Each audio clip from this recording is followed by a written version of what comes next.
गुरुर्ब्रह्मा गुरुर्विष्णु गुरुर्देव महेश्वर गुरुर्साक्षात् परब्रह्म तस्मै श्री गुरवे नमः। ओम असतो मा सद्गमयः तमसो मा ज्योतिर्गमयः मृत्युर्मा अमृतं गमयः। चाणक्य नीति की अद्भुत इस श्रृंखलाओं को अब आज अंतिम दिन है। 17वें अध्याय के बचे हुए श्लोकों का मैं चिंतन मनन करने जा रहा हूँ। कल तक के हमने 10वां सूत्र तक का चिंतन मनन किया था। 11वें सूत्र से आज कुल 21 सूत्र है, इनका चिंतन मनन करेंगे और आज चाणक्य नीति को प्रणाम करेंगे। आइए अब विधिवत रूप से विषय वस्तु में ही प्रवेश हो जाए।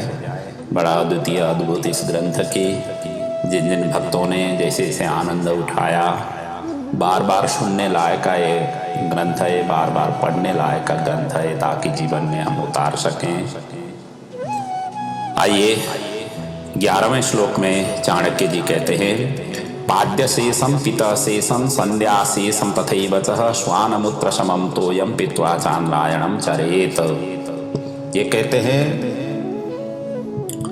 कि पैर धोने के बाद जो बचा हुआ जल है, पीने के पश्चात जो बचा हुआ जल है और संध्या बंदन करने के पश्चात जो बचा हुआ जल है, ये जल नहीं पीना चाहिए।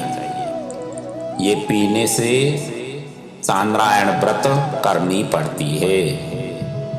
और ये जल को श्वान मूत्र समम, श्वान कहते हैं कुत्ता, उसकी मूत्र के समान ये माना गया है, अर्थात इतना अपवित्र माना गया है, इसको ग्रहण नहीं करना चाहिए।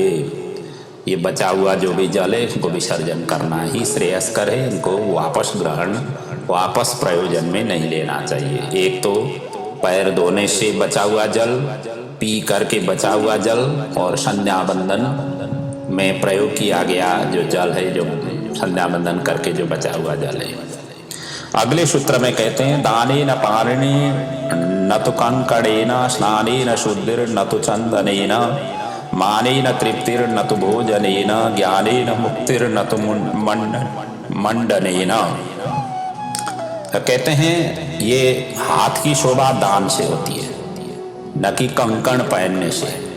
सुवर्णमय कंकण या अन्य धातुमय कंकण पहनने से हाथ की शोभा नहीं होती। शोभा तो दान देने में इससे हाथ की शोभा है। उसी प्रकार शरीर की शुद्धि स्नान से होती है, न कि चंदन लगाने से, अनेक प्रकार की लेपन लगाने से शुद्धि नहीं होती है। और बड़ों की तृप्ति सम्मान करने से होती है। जो अपने से बड़ी ले सम्माननीय व्यक्ति है, सज्जन व्यक्ति हैं, साधु संत ब्राह्मण आदि हैं, इनको सम्मान करने में ही शोभा होती है, न कि उनको केवल भोजन करा करके विदाई करे। और शरीर की मुक्ति ज्ञान से होती है। इसी शरीर से ही मुक्ति दिलानी है। शरीर की मुक्ति ज्ञान से ही सुशोभित होती है, न कि ये श्रृंगार करने से इस शरीर की मुक्ति होती है। श्रृंगार बाहर की साज सज्जा है, लेकिन मुक्ति ज्ञान से होती है। ज्ञान प्राप्ति करो इस शरीर से, ये शिक्षाएं प्रदान कर रहे हैं। अगले सूत्र में कहते हैं, नापितस्य गृहे क्षौरम पाषाणे गंधलेपनम आत्मा रूपम जले पश्यन शक्रस्यापि श्रियम हरेत। कहते हैं नाई के घर में जाकर के केश नहीं कटवाना चाहिए। नापितस्य गृहे क्षौरम पाषाणे गंधलेपनम, और पत्थर पर चंदन आदि सुगंधित द्रव्य लगाना ये भी शोभादायक नहीं है। और जल में अपने चेहरे की परछाई देखना ये भी अशुभ माना गया है। और यदि ये करते हैं तो देवराज इंद्र भी स्वयं इसे करने लगे तो उनके पास में से लक्ष्मी छोड़ करके चली जाती है। ये अशुभ कार्य माना गया है। इसलिए यहाँ पर इन कार्यों को उन्होंने निषेध अभिव्यक्ति दिया हुआ है। अब एक बात यह है कि पत्थर से ही मूर्ति प्राण प्रतिष्ठा, मतलब भगवान की मूर्तियां कई पत्थरों से ही होती है, और उस कंडीशन में इसको निषेध किया गया है। क्योंकि पत्थर की जो बनी हुई मूर्ति में अब पूजा अर्चना करने के पश्चात यदि हमने चंदन आदि नहीं लगाए तो उनकी सुशोभित नहीं होती है। बाकी ऐसे ही फालतू पत्थरों में लगाने से कोई शोभा नहीं होती है, ये बता रहे हैं। सद्य प्राज्ञ हरा तुंडी सद्य प्राज्ञ करी बचा सद्य शक्ति हरा नारी सद्य शक्ति करम पया। अगले सूत्र में ये बता रहे हैं, कहते हैं ये तुंडी खाने से बुद्धि नष्ट भ्रष्ट हो जाती है। और तुंडी कंदुरु को कहते हैं, इसके खाने से बुद्धि तत्काल नष्ट हो जाती है। ये आयुर्वेदिक संबंधी है, आयुर्वेद के संबंधी है ये। और तुंडी ये पीना बुद्धि को नष्ट करने वाला है, शायद ये नशालु पदार्थ होता होगा, मेरे तो ये अनुमान है। और दूसरा कहते हैं वत्स के सेवन से बुद्धि को शीघ्र विकास मिलता है। और ये वत्स भी क्या है, और इसको ग्रहण करने से शीघ्र बुद्धि प्रखर हो जाती है, ये बताया गया है। और तीसरा है सद्य शक्ति हरा नारी, और स्त्री के साथ में समागमन करने से शक्ति तत्काल नष्ट हो जाती है। और सद्य शक्ति करम पया, और दुग्ध को पान करने से तुरंत ही शक्ति आ जाती है। गाय का जो दूध है उसको पीने से तुरंत ही शक्ति प्राप्ति हो जाती है। कहाँ पर किस चीज से क्या ये फर्क पड़ती है, इस बात को आयुर्वेदिक संहिता के आधार पर ये इन्होंने ये सूत्र प्रतिपादित किया हुआ है। अगले सूत्र में कहते हैं परोपकारणम येषाम जागर्ति हृदये शताम नश्यन्ति विपदस्तेषाम संपदः स्युः पदे पदे। तो कहते हैं परोपकार की भावना जागृत जिनके हृदय में रहती है, सज्जन व्यक्ति के जो हृदय में रहती है, उनकी तमाम प्रकार की जो विपत्तियां हैं, कष्ट हैं, वो स्वतः निकल जाती है। और पग पग पर ऐश्वर्य धन इनकी समृद्धि प्राप्ति हो जाती है। इसलिए परोपकार की भावना को बृहत्तर ढंग से आगे बढ़ाना चाहिए। और ये परोपकार का के ही लिए ये जीवन है। परोपकार पुण्याय पापाय परपीडनम, व्यास जी ने भी तो यही कहा है। व्यासस्य वचनम द्वयम अष्टादश पुराणेषु व्यासस्य वचनम द्वयम परोपकार पुण्याय पापाय परपीडनम। दूसरे का परपीड़न, पर निंदा, पर की दूसरे की अनिष्ट कर सोचना, ये सबसे बड़ा पाप है। और दूसरे की उपकार करना ये सबसे बड़ा पुण्य है। उन्होंने भी इतना सारा ग्रंथ लिखने के पश्चात अंतिम में ये भाव व्यक्त किए हुए हैं। इसलिए जितना बन सके परोपकार की भावना से व्यक्ति को आगे बढ़ना चाहिए। और परोपकार करने वाले व्यक्ति की ये कहते हैं कि हर क्षण हर पल भगवान सहायक होकर के उनको आशीर्वाद प्रदान करते हैं। और नश्यंती विपदस्तेषाम, उसकी जितने भी विपदाएं, आपत्तियां हैं, समस्याएं हैं, वो सभी के सभी नाश हो जाती है। और संपदा स्युः पदे पदे, और संपदा श्री ऐश्वर्य पग पग पर प्राप्ति हो जाती है जो परोपकार करते हैं। वैसे भी ये शरीर परोपकार के लिए ही मिला हुआ है। पेट भरण तो पशु पंछी भी करते हैं, जंगल में रहने वाले पशु पंछी भी इनका ही भरण पोषण करते हैं। केवल अपने जीविकोपार्जन, आपके ही पेट के भरण पोषण के लिए ये शरीर का उद्देश्य नहीं है, ये जीवन का उद्देश्य नहीं है। मानवता इससे चरितार्थ नहीं होती है, और इससे स्वार्थी मनुष्य के स्वरूप रहने से जीवन निरर्थक माना गया है। इसलिए परोपकार में लगना चाहिए, ये भाव है। अगले सूत्र में कहते हैं यदि रामा यदि च रामः यद्यपि तनयो विनयो गुणोपेतः यदि तनये तनयोत्पत्ति सुरवर नगरे किमाधिक्यम। ये कहते हैं कि यदि रामा यदि रमा च यद्यपि, कहते हैं जिनकी स्त्री सुंदर हो और घर में लक्ष्मी हो, पर्याप्त लक्ष्मी हो, धन दौलत पर्याप्त हो, और तनयो विनयः गुणपेतः, अपने जो संतान है, संतानों में जो गुणशील स्वभाव वाले संतान हो, विनम्रता उनमें हो रहे, और जिनके पुत्रों में इस प्रकार की रहे, तो ऐसे। और यदि तनयोत्पत्ति, और संतान के भी संतान, अर्थात दोते पोते भी हो, उनका भी दर्शन प्राप्त हो, अर्थात शादी विवाह घर में हो समय पर अपने बच्चों का, तो ये घर, ऐसा घर स्वर्ग से बढ़कर के भी, इंद्रलोक से भी बढ़कर के भी ये श्रेयस्कर है, अर्थात स्वर्ग ही वो घर है। तो स्वर्ग ढूंढने की जरूरत नहीं है, वही स्वर्गीय आनंद है। तो यही है, सुंदर स्त्री हो, घर में पर्याप्त धन हो, अपने संतान अनुगामी हो, और संतान के भी समय पर सभी के सभी घर गृहस्थी आगे बढ़े, और अपने दोते पोते का दर्शन हमें हो, तो यही वही हमारे स्वर्गीय आनंद है, वही घर स्वर्गीय आनंद का प्रतीक है, ये भाव है। अगले सूत्र में कहते हैं आहार निद्रा भय मैथुनम च समानि चैतानि नृणाम पशूनाम ज्ञानम पम नराणाम अधिको विशेषो ज्ञाने नहीना पशुभी समाना। ज्ञान नहीं है तो पशु के समान है। ज्ञान को किसी भी तरीके से आर्जन करना चाहिए। ज्ञानी व्यक्ति ही पशु और नर से अलग होता है। पशु में ज्ञान नहीं होता है और मनुष्य में ज्ञान होता है, और उस ज्ञान को आर्जित नहीं किया तो व्यक्ति पशु के ही समान है, ये भाव इसमें व्यक्त किया गया है। अर्थात आहार निद्रा भय मैथुनानि, आहार हो गया, निद्रा हो गया, भय हो गया, मैथुन हो गया, ये चार प्रकार की जो स्वरूप है, ये मनुष्य और पशु समान रूप से उपभोग करते हैं। और लेकिन पशु से अलग व्यक्ति ज्ञान से होता है। ज्ञानम नराणाम अधिको विशेष, नरों के लिए ज्ञान ही अधिक विशेष है, और यदि ज्ञान नहीं है तो पशु भी समान, पशु के ही समान है। अगले सूत्र में कहते हैं दानार्थीनो मधुकरा यदि कर्ण तालेर दूरी कृता करिबरेण मदांध बुद्ध्या तस्यैव गंड युगमंड न हानिरेशाम भृंगा पुनर विचक्रम पदम बने बसंती। कहते हैं इसमें एक हाथी और भ्रमर के ऊपर में यहाँ पर घटाया गया है।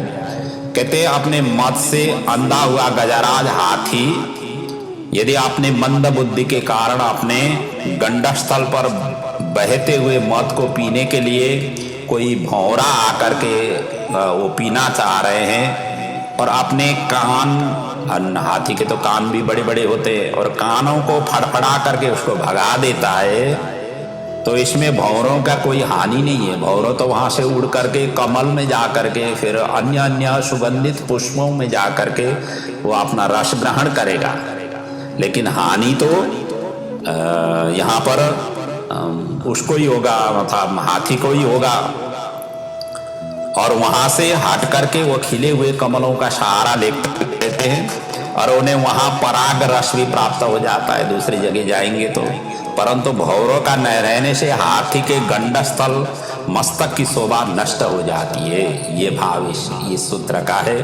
इसमें यही कहते हैं कि यदि कोई रसिक विद्वान किसी धनी व्यक्ति के पास जा करके क्योंकि कोई भी धनी के पास में कोई भी व्यक्ति चला जाना, इसका मतलब होता है कुछ आशाएं लेकर के वहां पर जाता है, उसको निराश करके यदि अपमानित करके उनको भगा दिया जाता है तो विद्वान की इसमें कोई दोष नहीं है। अभी तो उसकी धन की शोभा नष्ट हो जाती है, ये बता रहे हो। गुणी व्यक्ति के लिए तो सारा संसार ही पड़ा हुआ है, वो जहां भी जा करके अपना विद्वता के प्रभाव से, गुण के प्रभाव से, अपने सज्जनता के प्रभाव से वो कहीं भी जा करके अपना जीविकोपार्जन अच्छी तरह से कर लेता है। लेकिन धनी के पास में जा करके ऐसे अपमानित हो जाना धनी का ही अपमान है, विद्वान का अपमान नहीं है, ये भाव है। अगले सूत्र में कहते हैं राजा वेश्या यमो अग्नि स्तकरो बाल याचको पर दुखम न जानती अष्टमो ग्राम कंटका। ये 8 चीज ग्राम कंटका बताया गया है, गांव के कांटे हैं। ग्राम कंटका गांव के कांटे कौन कौन है? एक तो राजा, दूसरा वेश्या, तीसरा यमराज, चौथा अग्नि, पांचवा चोर, छठवां बालक, सातवां भिक्षु और 8वां गांव के कांटा। ये कभी दूसरे को दुख को ये नहीं जानते, पर दुखम न जानती है, दूसरे का क्या पीड़ा है, क्या दर्द है, क्या स्थिति में गुजर बसर कर रहे हैं, ये वो नहीं जानते। ये सभी के सभी अपना ही भलाई को ही वो देखते हैं, जो चाहते हैं वही कर लेते हैं। जैसे राजा है और नियम लागू कर देता है, वो दूसरे की क्या स्थिति है उसे कोई लेना देना नहीं होता है। वेश्या भी अपने ही वो स्वार्थ पूर्ति के लिए ही और देखती है, दूसरे की क्या तकलीफ है वो देखती नहीं है। यमराज किसका काम पूर्ण हुआ नहीं हुआ वो देखता नहीं है, जैसे समय हो गया आकर के छीन करके ले जाता है। परिवार में कमाने वाले व्यक्ति को ही छीन करके ले जाता है, एक होनहार व्यक्ति को ही छीन करके ले जाता है। यमराज कोई दया भावना नहीं होती, पर दुख ये भी नहीं जानता है। अग्नि भी उसी प्रकार का है। और चोर भी यही करता है कि जहाँ जिसको उसको अनुकूल मिला वहां से बटोर करके निकल जाता है। उसका वो इससे कितना नुकसानी होगा उसके परिवार वालों को वो देखता नहीं है। और बालक भी यही होता है। बालक में क्या है कि अबोधपन होता है, उसको पता नहीं होता है कि कौन सी चीज़ से हानि होती है, कौन सी चीज़ से ठीक होती है। माँ जो है ना एकदम अति व्यस्त हो, अति थकित हो, फिर भी वो अपना रोना धोना उनसे तंग करना वो छोड़ता नहीं है बालक। और भिक्षु भी यही है, किसके घर में अनाज है या नहीं है वो भी वो देखते नहीं है। भिक्षु का आकर के बस अपना अलख जमा लेते हैं कि धन दे दो, इस तरीके से अलख जमा लेते हैं। और गांव के कांटा मतलब इसका कई अर्थ निकल सकती है। जो गांव में जो दुख और देने वाले, या ये तो दैविक विपत्ति भी हो सकती है। आसपास के नदी नाला जिसके नदियों के द्वारा गांव में मतलब बारिश के समय में तंग करने वाले ये भी हो सकते हैं। और गांव में कई ऐसे व्यक्ति भी हो जाते हैं जो रोफ रवाफ जमा करके दूसरे को तंग करने वाले भी होते हैं। इसके कई अर्थ होते हैं। जो गांव को दुख दे तो उसी को गांव के कांटा बताया गया है। ये सभी दूसरे के दुख और दर्द को नहीं जानते हैं, इनसे बच करके रहना ही श्रेयस्कर है। अगले सूत्र में कहते हैं अधः पश्यसि किं बाले पतितम तब किं भुवि रे रे मूर्ख न जानासि गतम तारुण्य मौक्तिकम। और यहाँ पर एक स्त्री नीचे की ओर देख करके देख रही है और उसी को ही कोई पूछता है, ऐसा प्रसंग है। अधः पश्यसि किं बाले, आप नीचे देख करके क्या, नीचे सिर करके क्या देख रही हो। पतितम तब किं भुवि, आपके नीचे कोई तो गिरा नहीं है, मतलब कोई वस्तु गिरा हुआ है, इसलिए आप नीचे देख रही हो अर्थात जमीन में देख रही हो। ऐसा कोई पूछ रहा है तो वो उत्तर क्या दे रही है, रे रे मूर्ख न जानासि, अरे मूर्ख तुम नहीं जान रहे हो।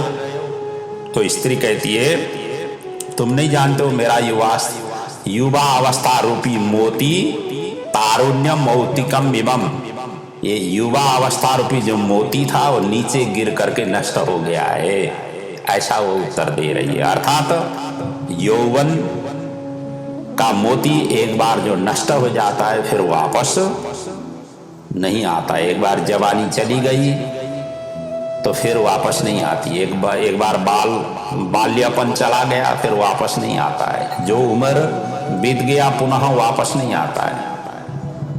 इसलिए शरीर होते होते ही सभी चीज सत्कर्म करना चाहिए। यौवन होते होते ही हुए ही यौवन के कार्य सभी संपन्न करना चाहिए। फिर वापस यौवन लौट करके नहीं आएगा, फिर बाल्यापन लौट करके नहीं आएगा।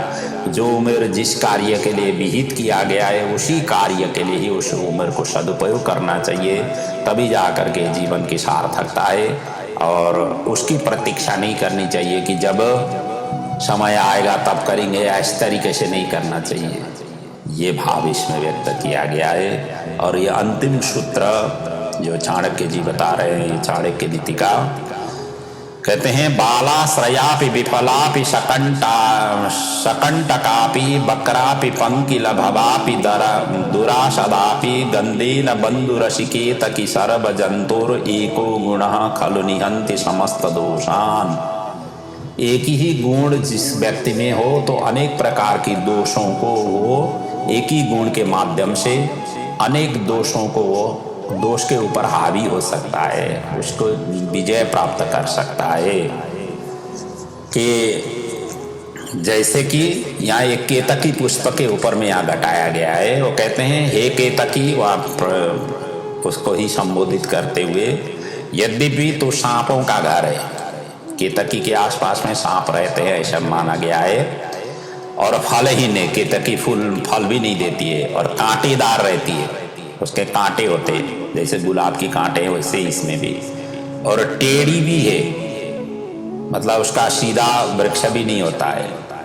और कीचड़ में पैदा होती है, जहाँ पर कीचड़ है वहाँ पर ये पैदा होती है। और बड़ी मुश्किल से तो मिलती भी है, इतना जल्दी से उनको मिलना भी मुश्किल होता है। तब भी सुगंध रूपी गुणों के द्वारा, अपने सुगंध रूपी गुणों से तुम सभी को प्रिय लगती हो। अर्थात अपने गुण, अपने सुगंध रूपी गुणों के द्वारा आप सभी के लिए प्रिय लगती हो, क्योंकि केतकी के अंदर में यही रहता है कि अत्यंत सुवासित ये इसकी वासना होती है। तो इसलिए केतकी पुष्प को अन्य सभी दोष होते हुए भी केवल सुगंध के कारण व्यक्ति ढूंढ ढूंढ करके केतकी को लेने के लिए लालायित होते हैं। कहने का मतलब यही है कि आदमी में जितने भी अवगुण हो, लेकिन इसके एक भी सद्गुण हो, एक भी अच्छे गुण हो, तो बाकी के सभी दुर्गुणों के ऊपर वो एक ही सद्गुण ही भारी पड़ जाता है और सारे दोषों को वो उसके ऊपर में विजय प्राप्त कर लेता है। ये भाव इस चाणक्य नीति के अंतिम सूत्र में चाणक्य जी ने बताया हुआ है। और इसी के साथ चाणक्य नीति को आज हम यहाँ पर प्रणाम कर रहे हैं। बड़ा अद्वितीय 17वां अध्याय पर्यंत हमने चिंतन मनन किया, अनेक भागों में इसकी एपिसोड बन गए हैं। आशा है आप सभी भक्त जिन्होंने चाणक्य नीति पढ़ने की जिनको लालसा है, सुनने की जिनको लालसा थी, और इसके अंदर की जो गूढ़ रहस्य है, प्रत्येक श्लोक की जो भाव है वो आप तक पहुंचाने की मैंने कोशिश की। आशा है आप सभी को इससे लाभान्वित होकर के आपके जीवन में आप तरक्की, उन्नति, प्रगति कर पाएंगे। आपके खुद के लिए, आपके परिवार के लिए और हमारे समाज और राष्ट्र के लिए ये बड़ा सहायक सिद्ध होगा।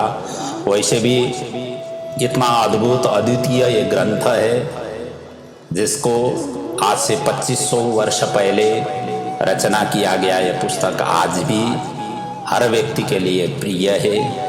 जितने भी विद्वान बने हुए हैं उन सभी विद्वानों ने इसका अनुशीलन, अनुगमन किया हुआ है। जितने भी कथाकार हैं, जो वाचक हैं, जो कथाव्यास में बैठने वाले हैं, उन सभी ने इनका अनुगमन किया हुआ है। और उन सभी के स्वरूप में से तो उनकी तरह मेरी में विद्वता और क्षमता तो नहीं थी। जो भी मेरे भाव, जो भी सूत्र के आधार पर जो भी मैंने व्यक्त कर पाया, इससे कुछ न कुछ अंश में आप सभी को आपने दिया गया समय का शायद सदुपयोग हो जाए। यही मेरे लिए मेरा मेहनत, मेरा परिश्रम मैं सार्थक समझूंगा। और आपका जीवन सुमधुर रहे, सुमंगलमय रहे, खूब जीवन में तरक्की, उन्नति करे। और ऐसे सदग्रंथों का, सद आश्रय का, सज्जन लोगों का जीवन में आप जितना बन सके अनुगमन करने की प्रेरणा इन सदग्रंथों से आपको मिले। और वैसे भी स्वाध्याय प्रमतव्यम, स्वाध्याय हमेशा हमेशा करते रहना चाहिए। जैसे हम भोजन सुबह शाम दोपहर जिस हम भोजन करते रहते हैं, उसी प्रकार भजन और आर्ष ग्रंथों की सेवा, आर्ष ग्रंथों की आश्रय हमें लेना चाहिए। और ऐसे पुस्तकों का खूब अध्ययन करने से अपने जीवन में जीवन एक तो सहज होगा, सरल होगा, क्योंकि हम तरह तरह के टेंशन लेकर के चलते हैं, जबकि प्रभु ने टेंशन मुक्त करने के लिए संसार में हमें भेजा हुआ है। परंतु हम सारा का सारा टेंशन लेकर के उठा करके चलते हैं। और इसीलिए जीवन को सुमधुर बनाएं, शांत और समृद्धवान बनाएं। यही उद्देश्य और ध्येय था चाणक्य नीति को आप तक पहुंचाने के लिए। आशा है इन ग्रंथ के माध्यम से आपका जीवन खूब सभी तरफ से मंगलमय हो और अन्य को भी प्रेरणा दे। जो अपने इर्द गिर्द में हैं उनको भी प्रेरणा के स्रोत बन करके ऐसे ग्रंथों का अनुशीलन करने के लिए आप भी प्रेरणा दें। और जितना आप दूसरों को इन ग्रंथों के विषय में जानकारी देंगे उतना ही लाभान्वित वो भी होंगे। और इन्हीं भावनाओं के साथ आप सभी से मैं यहाँ पर विदा ले रहा हूँ। कहीं कोई भी प्रसंगों को हमने समझाते समय, व्याख्या करते समय कोई भी प्रसंग अस्पष्ट हो गए हों तो प्रभु से यही प्रार्थना है कि अगले ग्रंथों की चिंतन मनन करते समय हमें प्रश्न करने की वो शक्ति और सामर्थ्य भी प्रभु हमें प्रदान करें। इन्हीं भावनाओं के साथ सद्गुरुदेव भगवान के श्री चरणों में वंदन, अपने समस्त पूर्वज आचार्य चरणों में वंदन, विद्वान विदुषियों के चरणों में वंदन, जिनके अंग संग में समीप या दूर रहते हुए जिन के द्वारा मुझे ज्ञान प्राप्त हुआ है, उन सभी विद्वान जनों के चरणों में वंदन के सहित ये चाणक्य नीति को यहाँ पर प्रणाम कर रहा हूँ। ओम पूर्णमदः पूर्णमिदं पूर्णात् पूर्णमुदच्यते पूर्णस्य पूर्णमादाय पूर्णमेवावशिष्यते। ओम सहना भवतु सहनौ भुनक्तु सह वीर्यं करवावहै तेजस्विनावधीतमस्तु मा विद्विषावहै। ओम शांति शांति शांति। ओम।